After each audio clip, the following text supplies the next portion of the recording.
Okay, hello guys, my name is KD. आज हम एक नया चैप्टर शुरू करने जा रहे हैं। 11th की सीरीज़ चालू करने वाले हैं। उसमें से एक नया चैप्टर जो कि पहला चैप्टर है लिविंग वर्ल्ड, उसके बारे में पूरी डिटेल से जानने वाले हैं। लेकिन उससे पहले एक डिस्क्लेमर देना चाहता हूँ। मेरी हिंदी बहुत अच्छी नहीं है। मेरी हिंदी उतनी ही अच्छी है जितनी कपिल शर्मा की इंग्लिश अच्छी है। तो ठीक है, आई होप आप समझ लीजिए। लिविंग वर्ल्ड, इस चैप्टर के बारे में जानने से पहले हमें कुछ इसकी बेसिक्स है, उनको जानना बहुत ही महत्वपूर्ण है। जैसे कि प्लैनेट अर्थ जब तैयार हुआ था, प्लैनेट अर्थ में अबायोटिक कंपोनेंट पहले तैयार हुए थे। इन अबायोटिक कंपोनेंट की हेल्प की वजह से बायोटिक कंपोनेंट मतलब ऐसी ऑर्गेनिजम्स तैयार हुए, ओके, प्लांट्स तैयार हुए जिनमें लिविंग फोर्स थी। ठीक है, तो प्लैनेट अर्थ जिसमें बायोटिक कंपोनेंट और अबायोटिक कंपोनेंट, इन दोनों का प्रेजेंस है। इन दोनों को प्रेजेंस, जो इंटरेक्शन होता है इन दोनों के जो आपस में इंटरेक्शन होता है, उसे क्या कहते हैं हम? उसे कहते हैं इकोलॉजी। Okay, ecology. ठीक है, तो इकोलॉजी ये हमारा पॉइंट नहीं है, लेकिन जो बेसिक टर्म्स है और बेसिक जो लिविंग ऑर्गेनिज्म या बायोटिक कंपोनेंट और बायोटिक ऑर्गेनिजम्स की जो कैरेक्टरिस्टिक्स है, वो आज हम डिटेल में जानने वाले हैं।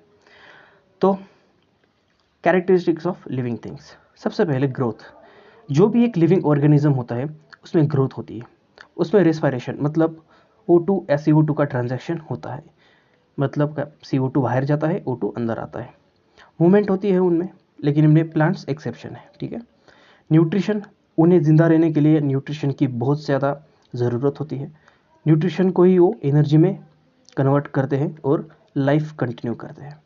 उनमें रिप्रोडक्शन होता है, उसमें भी एक्सेप्शन कौन है? म्यूल्स है और वर्कर बीज। सेंसिटिविटी मतलब जो लिविंग ऑर्गेनिजम्स होते हैं या वो लिविंग थिंग्स होते हैं, वो अपने इन्वायरमेंट को रिस्पॉन्ड करते हैं। मतलब क्या? जैसे ये ह्यूमंस में हम कह सकते हैं कि जब ठंड बढ़ जाती है, ह्यूमंस के जो बायोरेटिक सेल होते हैं वो ज़्यादा वाइब्रेट होते हैं। उसकी वजह से क्या होता है? हीट बहुत ही ज़्यादा मात्रा में तैयार होती है हमारे शरीर में।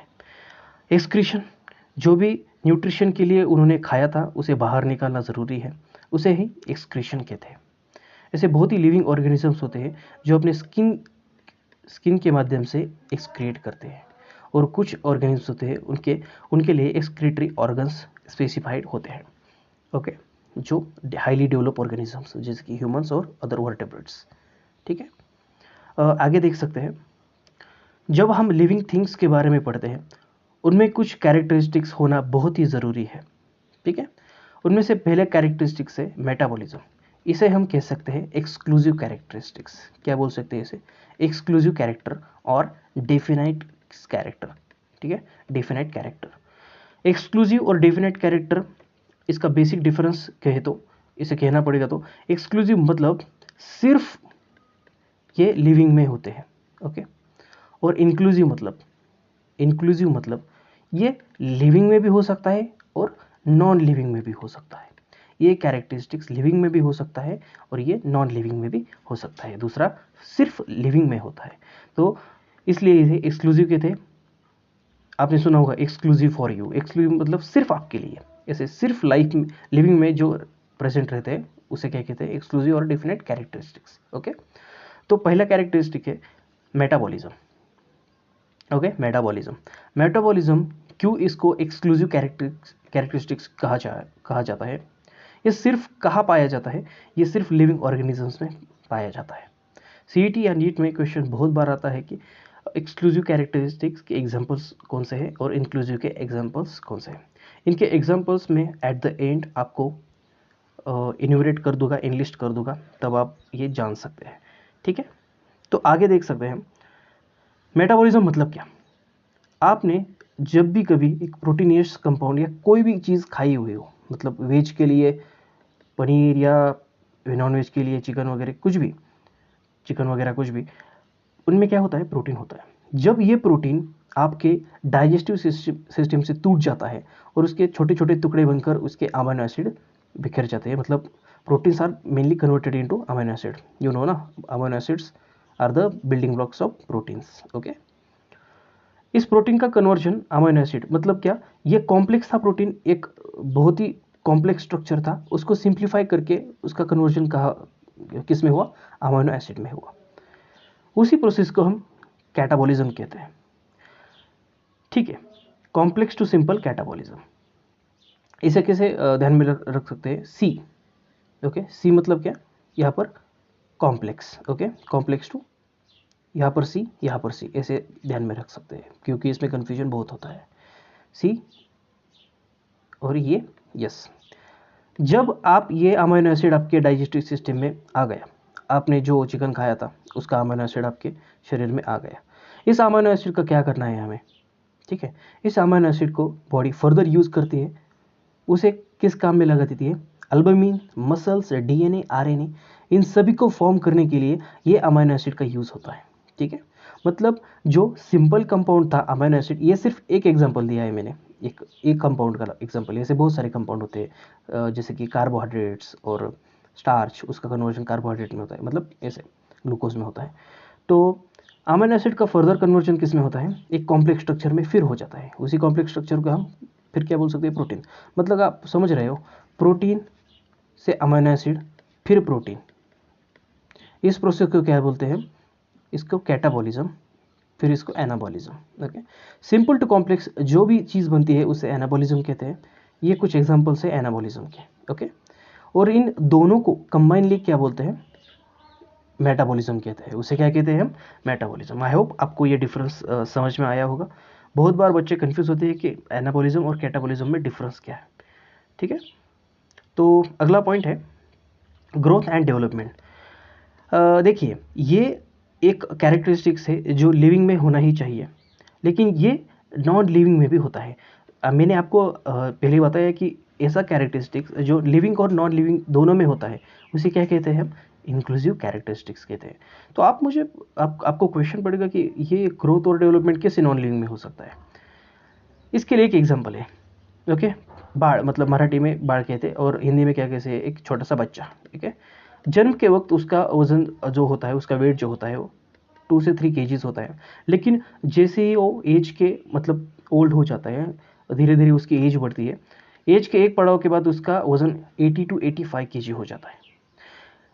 इसको क्या कह सकते हैं हम, इसे ग्रोथ कह सकते हैं। ठीक है, लेकिन आपको एक ऑब्जर्व करना होगा, जब आप देख सकते हैं एक नदी हो या बीच हो, उसके जो एंडिंग पर मतलब नदी का जो घाट होता है वहाँ पर ऐसी मिट्टी कुछ दिन के बाद ऐसे हिल लाइक स्ट्रक्चर फॉर्म करती है। ठीक है, लेकिन ग्रोथ तो उसमें भी हुई है।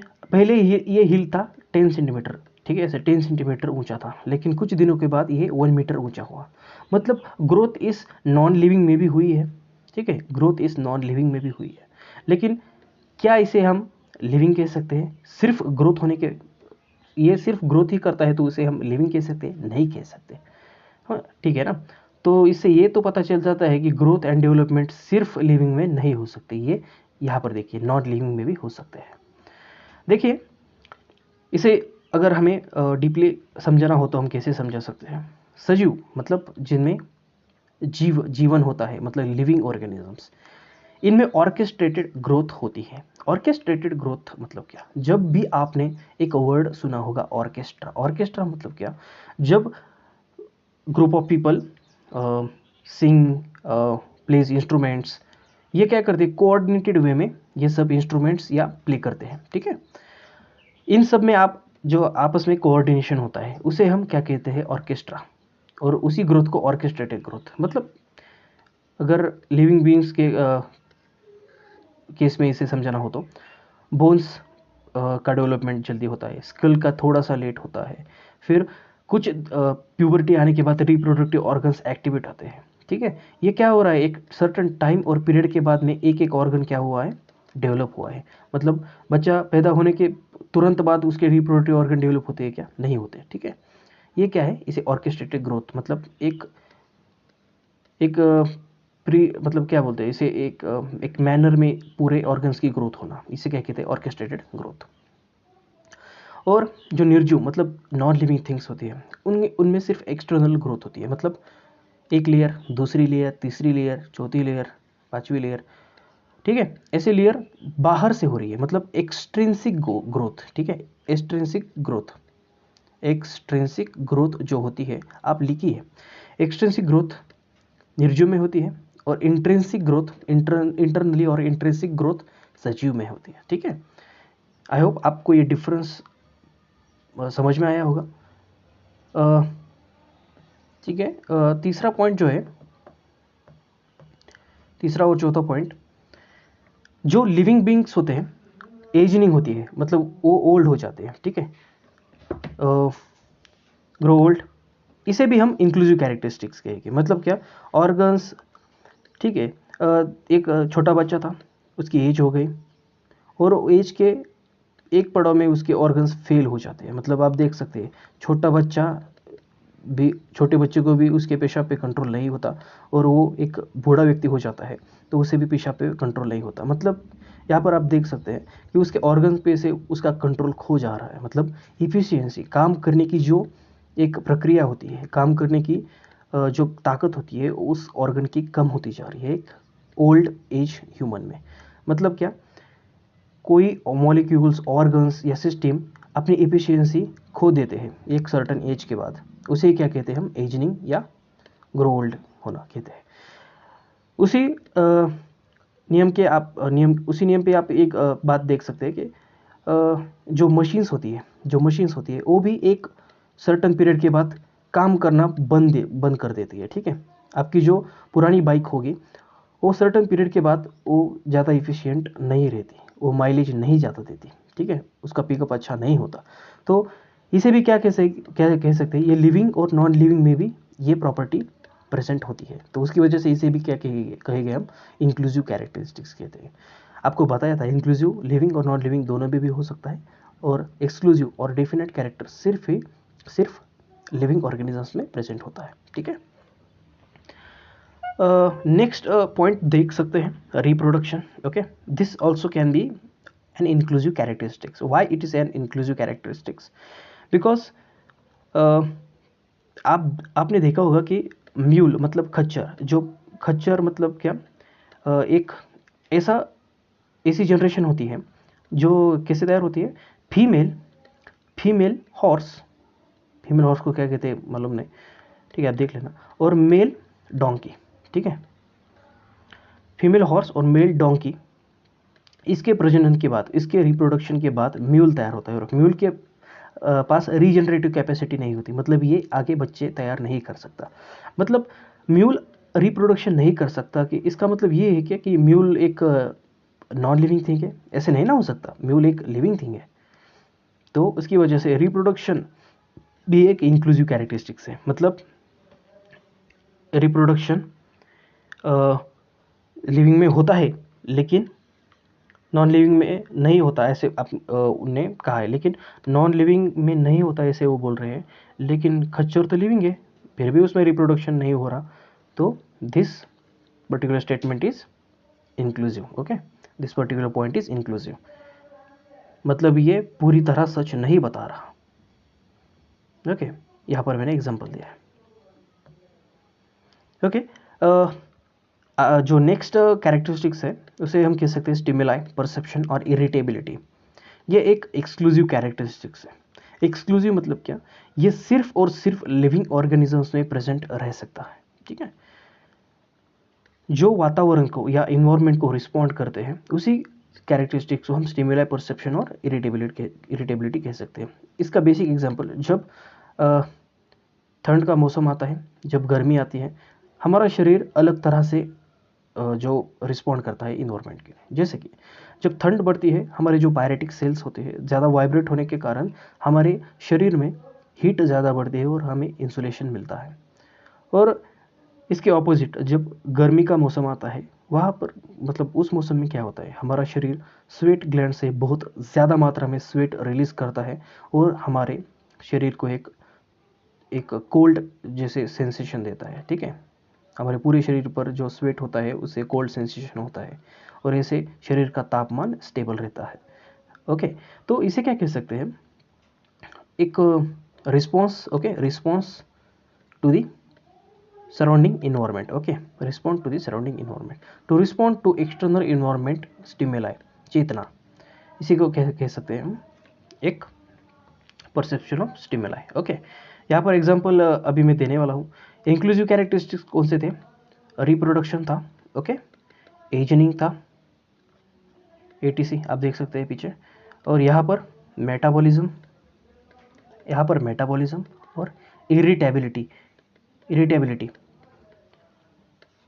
इसे क्या कह सकते हैं हम?